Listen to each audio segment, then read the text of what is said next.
Yo, what's going on, y'all? Alex Jenkins checking in. One more again. In a trade on USDCHF.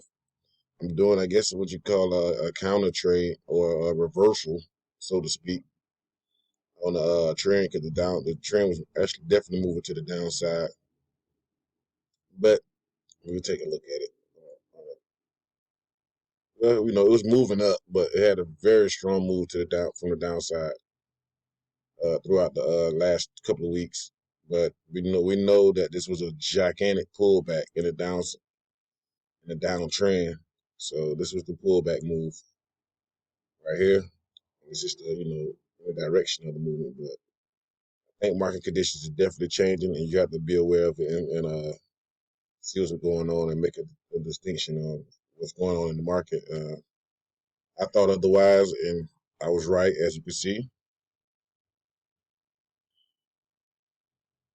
There we go. We're gonna ride this thing on up. I'm not sure whether it's gonna take this high out. That's a lot of movement that has to happen. So we'll see what goes on.